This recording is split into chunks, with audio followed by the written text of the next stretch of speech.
అందరికీ నమస్తే అండి. పపాయాతో హల్వా అనేది ఎలా రెడీ చేయాలనేది చెప్తాను. చాలా సింపుల్‌గా, చాలా టేస్టీగా ఉంటుందండి. మీరు కూడా ట్రై చేయండి. ఇది ఈవినింగ్ స్నాక్‌కి అయితే చాలా బావుంటుందండి.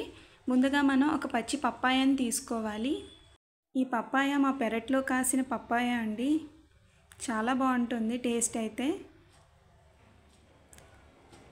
దాని పైన తొక్కంతా మనం తీసేసి శుభ్రంగా ఒక ప్లేట్లో పెట్టుకోవాలి. వాటిని కట్ చేసుకుంటే ఈ విధంగా సీడ్స్ అనేవి ఉంటాయి. అవి మొత్తం కూడా తీసేసి కడిగి ఒక ప్లేట్లో పెట్టుకోవాలి.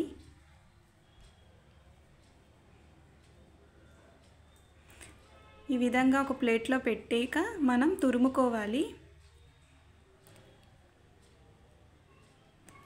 ఇంతలో స్టవ్ ఆన్ చేయాలి. కళాయి పెట్టుకొని అందులో 1 టేబుల్ స్పూన్ నెయ్యి అనేది వేసుకోవాలి. ఇది ఇంట్లో తయారు చేసిన నెయ్యి అండి, అందుకే ఎంత బాగుంది.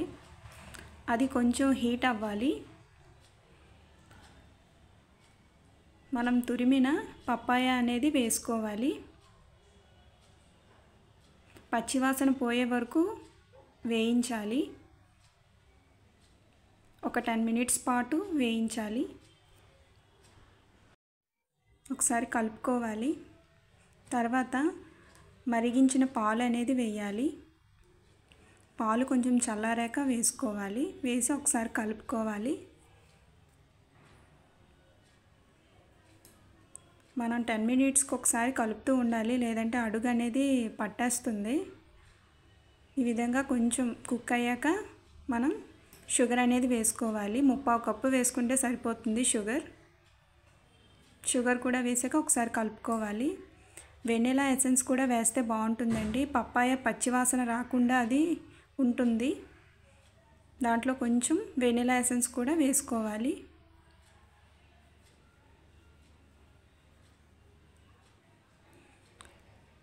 ఒకసారి మళ్ళీ కలుపుకోవాలి.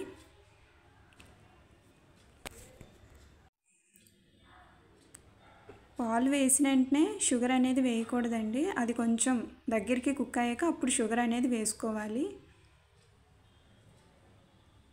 ఈ విధంగా కుక్ అవుతుందండి.